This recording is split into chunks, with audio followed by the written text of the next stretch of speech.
कभी आपने महसूस किया है कि जब आप अकेले कमरे में बैठे हों और अचानक पीछे से कोई आपका नाम पुकारे, लेकिन जब मुड़कर देखें तो वहाँ कोई ना हो।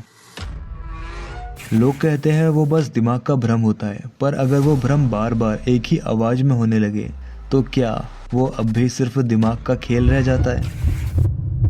दिल्ली की एक पुरानी कॉलोनी में रिया अपने बॉयफ्रेंड अंकित के साथ एक फ्लैट में शिफ्ट होती है। फ्लैट सस्ता है लेकिन थोड़ा अजीब।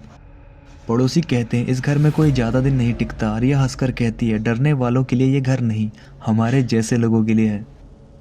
पहली रात रिया किचन में पानी लेने जाती है। पीछे से कोई धीरे से कहता है रिया। वो मुड़ती है। अंकित कमरे में सो रहा था। वो सोचती है शायद नींद में उसने बुलाया। पर अगले दिन वही आवाज़ फिर आती है, इस बार बाथरूम से, एकदम साफ साफ, जैसे कोई इसके कान में बोल गया हो। रिया अंकित से कहती है इस घर में कोई है। अंकित हंस देता है, शायद तुम्हें डर लग रहा है। लेकिन फिर खुद अंकित एक दिन सुनता है अंकित। और जब मुड़ता है तो देखता है रिया तो बाहर गई हुई थी। अब दोनों को समझ आता है ये कोई खेल नहीं। रिया एक दिन एक बूढ़े पड़ोसी से पूछती है इस फ्लैट में पहले कौन रहता था। वो धीरे से कहती है एक कपल जो यहाँ शिफ्ट हुआ था। लड़की का नाम भी रिया ही था और वो रात अचानक गायब हो गई। रिया के रोंगटे खड़े हो जाते हैं, मतलब उसी के नाम की लड़की। वही कहानी फिर से दोहराई जा रही थी। रिया अब हर रात उस आवाज़ को रिकॉर्ड करने लगती है।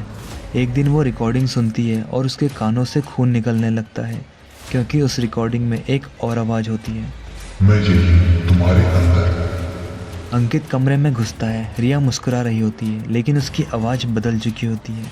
वो वही पहली रिया की आवाज़ थी जो सालों पहले गायब हो गई थी। कहते हैं कुछ घर लोगों को नहीं छोड़ते, बस वो नए चेहरों में लौट आते हैं। अगर कभी कोई अनजान आवाज़ तुम्हारा नाम पुकारे तो जवाब मत देना।